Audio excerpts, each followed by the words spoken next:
ఇక ఇటు తిరుమలలో అయితే భారీ వర్షం కురుస్తుంది. దీనికి సంబంధించి పూర్తి డీటెయిల్స్ మా ప్రతినిధి సురేష్ అందిస్తారు. సురేష్, రోజు లక్షలాదిగా అక్కడ స్వామివారిని దర్శించుకునేందుకు తిరుమలకు భక్తులు వస్తుంటారు. సో అలాంటి భక్తులకు టీటీడీ ఎలాంటి సూచనలు చేస్తుంది?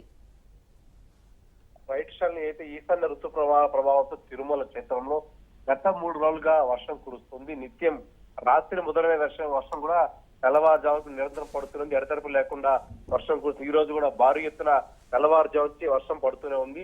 శ్రీవారి దర్శనానికి వచ్చిన భక్తులు ఒకంత ఇబ్బందుకు గురవుతున్నారు. మరోవైపు లోతట్టు ప్రాంతాలేం జలమయ్యాయి. తిరుమలలోని డ్యాములు కూడా పూర్తిగా నిండిపోయిన పరిస్థితి కనబడుతుంది. మరోవైపు ఘాట్ రోడ్లో ప్రయాణించే వాహనదారులు నెమ్మదిగా వెళ్లాలని సూచనలు చేస్తున్నారు. మరోవైపు తిరుపతి నుంచి తిరుమలకు వెళ్లే ఘాట్ రోడ్డు కొండ చర్యలు విరిగిపడే ప్రమాదం ఉండడంతో ఆ శాఖకు సంబంధించి ఆ అధికారులు అప్రమత్తం చేస్తారు. ఎప్పటికప్పుడు నిరంతరంగా ఘాట్ రోడ్ లో మొబైల్ వాహనాన్ని మరోవైపు ప్రొక్లైన్ కూడా ఏర్పాటు చేస్తున్నారు.